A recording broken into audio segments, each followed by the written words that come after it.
1902 में एक घर में एक बच्ची पैदा हुई, उसका नाम था लुगदी। अजीब सा नाम है ना, पर यही था, हम क्या करें। उसका नाम था लुगदी। उसकी शादी हुई,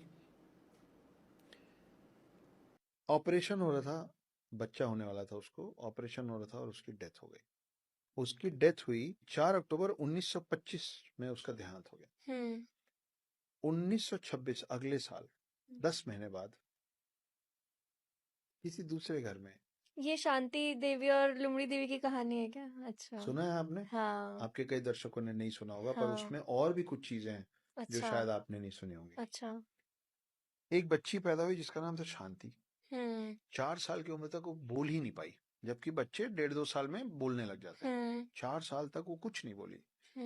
6 साल की जब हुई तो बोलना शुरू की, और क्या बोली? बोली कि ये मेरा घर नहीं है, मेरे को मेरे घर छोड़ दो, और तुम लोग मेरे को शांति शांति क्यों बोल रहे हो, मेरा नाम चौबाइन है। तो माँ बाप को लगा कि पता नहीं, कुछ तो भी बोल रही है। बोले मेरा नाम चौबाइन है, मेरे पति का नाम केदारनाथ है, उनकी कपड़े की दुकान है मथुरा में। कोई उनके घर आया और उन्होंने ये बात सुनी, तो उन्होंने मथुरा तार भेजा कि क्या वहां कोई केदारनाथ है जिसकी कपड़े की दुकान है? तो पता चला हाँ, वहाँ केदारनाथ है, वहाँ उनकी कपड़े की दुकान है।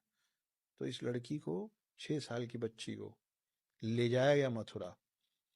वो उस गांव के बाहर पहुंच के ना, वो वहां से अपने घर तक का रास्ता खुद तय की, बिना किसी से पूछे। सब याद था। उसको मालूम था कि इधर से मेरे को जाना है, कौन सा मेरा घर है। जब घर के अंदर गए तो उसका एक टेस्ट लिया गया। केदारनाथ बूढ़े हो चुके थे। केदारनाथ को सामने बिठाया गया और बोला गया कि ये केदारनाथ के भाई है। तो बोली झूठ बोल रहे हो, ये केदारनाथ है, ये अच्छा। मेरे पति हैं। वो बोली कि मैं ऑपरेशन में मेरी डेथ हुई थी और मैंने इस घर के फला फला कोने में कुछ पैसे छुपाए थे। वो गई और उस कोने से वो पैसा निकाल के लाई जो उसने छुपाया था। ये बात आग के जैसे पूरे भारत में फैली। गांधी जी को पता चली।